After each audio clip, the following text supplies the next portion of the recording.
ఈ ప్రపంచంలో ఉన్న అన్ని నదుల వాటర్ ఎక్కడికి వెళ్తుంది? అందరికీ తెలుసు, సముద్రంలోకి. కానీ ఎప్పుడైనా ఆలోచించారా, సముద్రంలో ఆల్రెడీ చాలా వాటర్ ఉంది, అయినా సముద్రంలోకి ఎందుకు వెళ్తుంది? ఎక్కడైతే ఒక్క డ్రాప్ కూడా వాటర్ లేదో, ఎడారి డెజర్ట్స్, అక్కడ కూడా వెళ్ళొచ్చు కదా, కానీ వెళ్ళదు. ఎందుకంటే యూనివర్స్కి ఒక పవర్ఫుల్ రూల్ ఉంది, ది లా ఆఫ్ అబండెన్స్. ఎవరి దగ్గర ఏ థింగ్ అయితే అబండెన్స్లో ఉంటుందో వాళ్ళకి అదే ఎక్కువ దొరుకుతుంది. నాకు ప్రాబ్లమ్స్ ఉన్నాయి, నేను అన్నలకి అది లేదు ఇది లేదు అనుకుంటే మీ ఫ్రీక్వెన్సీ కూడా అలానే రియాక్ట్ అవుతుంది. మీరు ఏదైతే ఆలోచిస్తారో ఈ యూనివర్స్ ఇన్ రిటర్న్ మీకు కూడా అదే ఇస్తుంది. ఈ మైండ్ సెట్ కూడా ఇలాగే మారిపోతుంది. ఏదైతే ఎడారిలో ఒక్క డ్రాప్ వాటర్ కూడా లేదు, మీ ఫ్రీక్వెన్సీ కూడా అలాగే ఉంటుంది. అండ్ యూనివర్స్ ఇన్ రిటర్న్ మీకు అదే ఇస్తుంది ఏదైతే మీరు ఆలోచిస్తున్నారు. కానీ సిచ్యువేషన్ బాగాలేకపోయినా కానీ మీరు గ్రేట్ఫుల్గా అండ్ థ్యాంక్ఫుల్గా ఉంటే గాడ్ కోసం, అండ్ మీకు ఇన్ రిటర్న్ యూనివర్స్ కూడా మీకు గుడ్ థింగ్స్ని అట్రాక్ట్ చేస్తుంది మీ లైఫ్లోకి. Doctor David Hawkins emotional chart through ద్వారా ఏం చెప్పాడంటే, గిల్ట్, కంప్లైంట్, షేమ్ ఇలాంటి ఎమోషన్స్కి చాలా లో ఫ్రీక్వెన్సీ ఉంటుంది.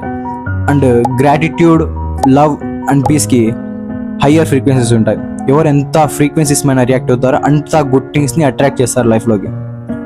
అండ్ ఫ్రీక్వెన్సీని షిఫ్ట్ చేయడానికి బెస్ట్ వే ఇస్ గ్రాటిట్యూడ్.